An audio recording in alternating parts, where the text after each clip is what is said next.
एक ही अपराध समाज में दोबारे दोबारे हो रहा है तो उस न्याय प्रणाली में खोट है, उस कानून प्रणाली के अंदर खोट है, तो उसमें बदलाव चाहिए। मनुस्मृति का कानून जब देश के अंदर लागू था तो एक रेप की घटना नहीं होती थी। गांव के अंदर अगर किसी ने ऐसा दुष्कर्म किया तो उसको गांव के सामने ही उसको फांसी की सजा दी जाती थी और पूरा गांव इस पे अपना मुख समर्थन देता था कि हाँ ये जो हो रहा है वो बिल्कुल सही हो रहा है, कहीं ना कहीं, क्योंकि सबके घर में बहन और बेटियां हैं। लेकिन आज कहानी ये है कि किसी गरीब की बेटी का अगर बलात्कार हो रहा है तो किसी नेता को फर्क नहीं पड़ता, जब तक नेता की लड़की के साथ कुछ गलत नहीं होता, जब तक कानून में परिवर्तन नहीं होता, क्योंकि कानून बनाने वाले स्वयं ये नेता। तो हम चाहते हैं जनता से खड़े होइए, एकजुट करिए, संगठन बनाइए, जिनको आपने चुन के संसद में भेजा है, जिनको कानून बनाने के लिए, जो न्याय प्रणाली बनाने के लिए, उन्हें ये कहिए कि नया जो है वो एडमिनिस्ट्रेटिव रिफॉर्म्स लागू करें देश के अंदर, नए पुलिस रिफॉर्म्स लागू करें, नए जुडिशरी रिफॉर्म्स लागू करें, ताकि कानून जो है वो सिर्फ गरीब के लिए नहीं है, वो पुलिस वाले के लिए भी है, वो जज के लिए भी है, वो नेता के लिए भी है, और वो बराबर है। और अगर वो न्याय नहीं कर रही, अगर न्यायालय न्याय नहीं कर रहा तो वो न्यायालय नहीं, वो अन्यायालय है।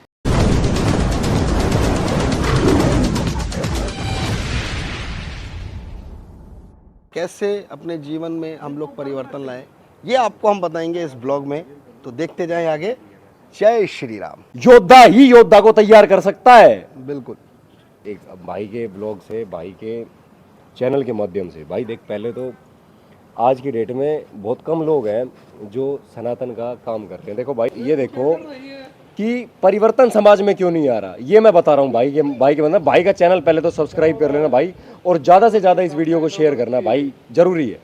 लोग जुड़ेंगे नहीं तो अपनी बात किसको कहाँ तक पहुँचाएंगे, और आप ही लोगों तक पहुँचाओगे भाई। हम तो सिर्फ बता सकते हैं, हम तो सिर्फ बोल के रिकॉर्ड करके डाल सकते हैं। भाई देखो, श्री राम ने रावण का वध किया, मतलब रावण का वध करने के लिए और उसके पूरे साम्राज्य का अंत करने के लिए एक अकेले श्री राम ही काफी थे। कंस का अंत करने के लिए और कंस के साम्राज्य का अंत करने के लिए अकेले श्री कृष्ण काफी थे।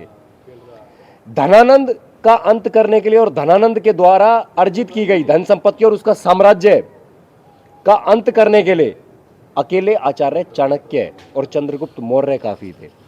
99% कौरवों का अंत करने के लिए, 99% कौरवों का अंत करने के लिए और उनके साम्राज्य का अंत करने के लिए अकेला अर्जुन काफी था।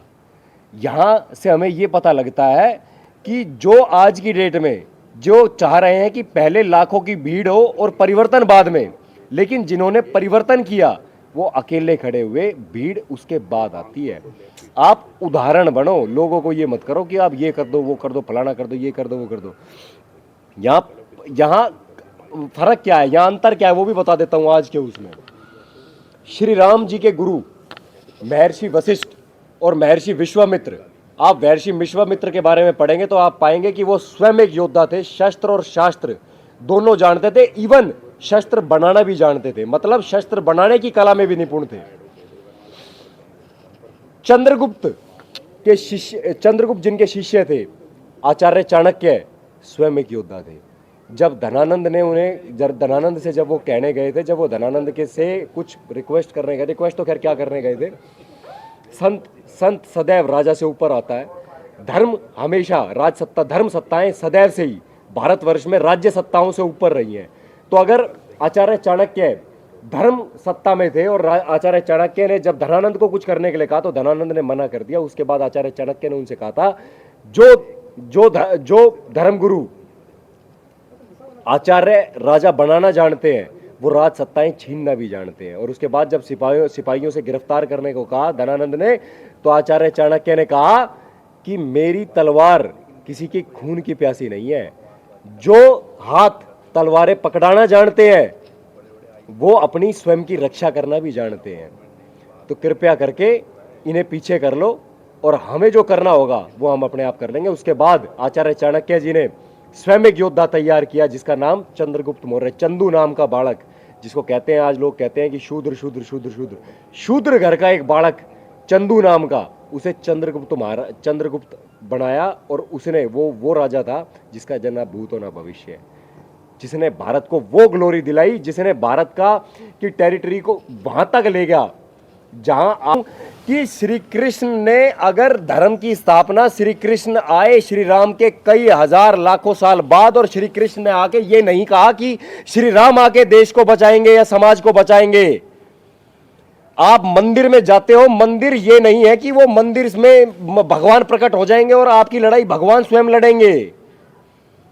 आपको श्री राम को आदर्श मानना है, उनके बताए रास्ते पे चलना है, उनके आचरण को फॉलो करना है और धर्म की स्थापना करिए जो श्री कृष्ण ने की, जो 10 गुरुओं ने करी। अगर वो गुरु कह देते कि गुरु नानक देव की फोटो लगा के कि गुरु नानक देव आएंगे धर्म की स्थापना करेंगे, तो वो कभी शस्त्र और शास्त्र की विद्या नहीं देते अपनी कौम को।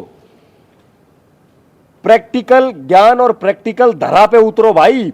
श्री कृष्ण के गुरु महर्षि संदीपनी स्वयं एक योद्धा थे, चंद्रगुप्त के गुरु आचार्य चाणक्य स्वयं एक योद्धा थे, श्री राम के गुरु महर्षि विश्वामित्र स्वयं एक योद्धा थे, कौरवों का भी अंत करने वाले अर्जुन के गुरु श्री कृष्ण युद्ध क्षेत्र में, और आचार्य द्रोण स्वयं एक योद्धा थे।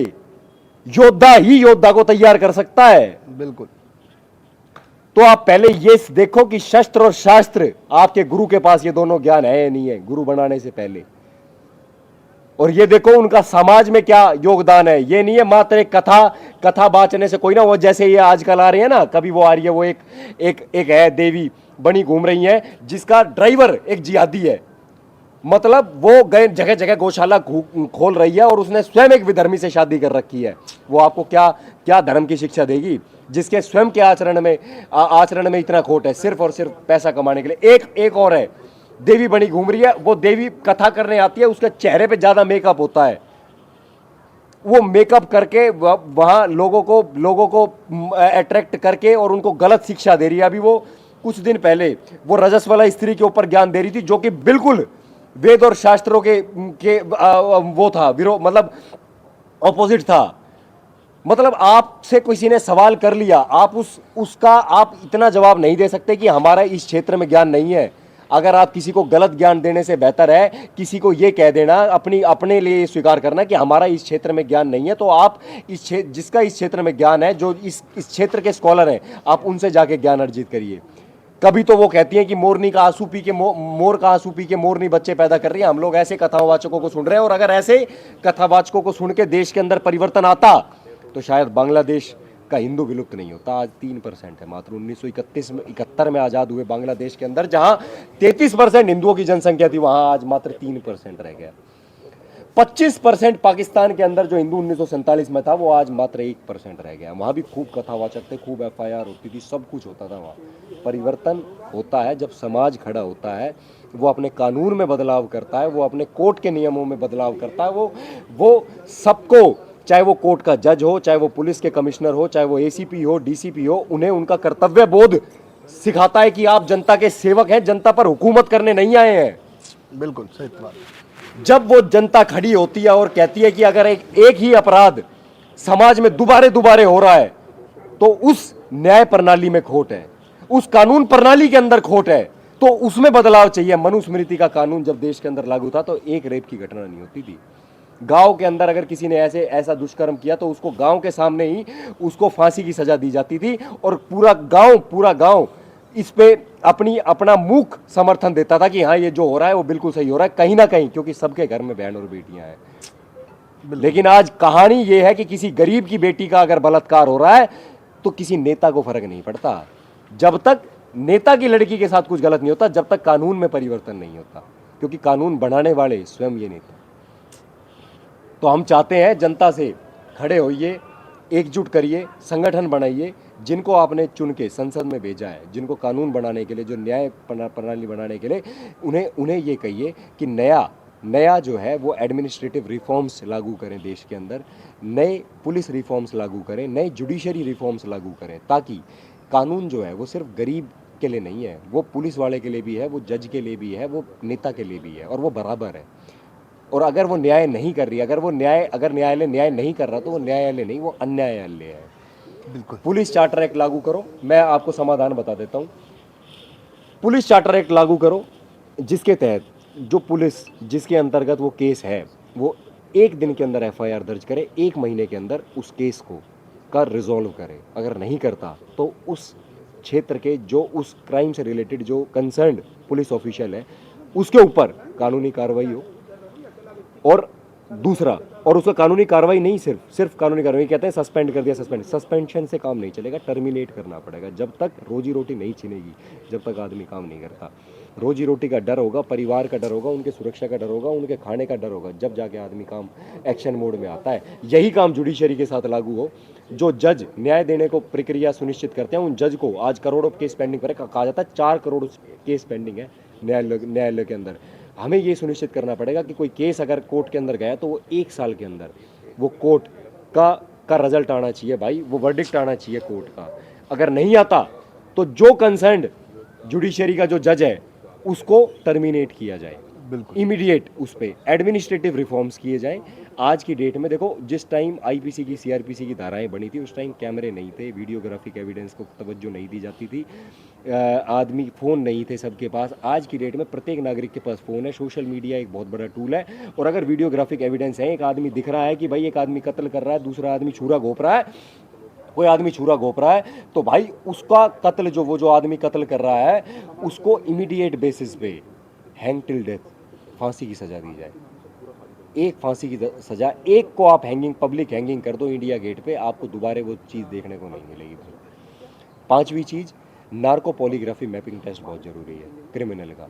आप नार्को पॉलीग्राफी मैपिंग टेस्ट कराइए हर क्रिमिनल का जो भी पाया गया है, क्योंकि कोई भी चोर ये नहीं कहता कि हम चोर हैं। तो जितने हमारे पास आज की डेट में टेक्नोलॉजी बहुत एडवांस हो गई है, तो उसका सदुपयोग होना चाहिए क्राइम को कम करने में। लेकिन यहाँ उल्टा हो रहा है, यहाँ टेक्नोलॉजी जितनी बढ़ रही है उतना क्राइम बढ़ रहा है, जितने हॉस्पिटल्स बढ़ रहे हैं उतने पेशेंट्स बढ़ रहे हैं, तो ग्राफ बढ़ रहा है तो उल्टा हो रहा है। तो इसका मतलब कहीं ना कहीं सिस्टम में खोट। सिस्टम में तो खोट है। भाई व्यवस्था परिवर्तन एकमात्र हमारे पास वो है। भगत सिंह भी पुलिस के खिलाफ लड़े थे, सिस्टम के खिलाफ लड़े थे भाई, उसके खिलाफ लड़ो। जिसने भी ऐसा कृत्य करा है, पूरा देश एकजुट होके उसको सज़ा दिलवाओ और उसको कहो कि इसको पब्लिक हैंगिंग दी जाए, ताकि ये लेसन बन सके आने वाले समाज के लिए।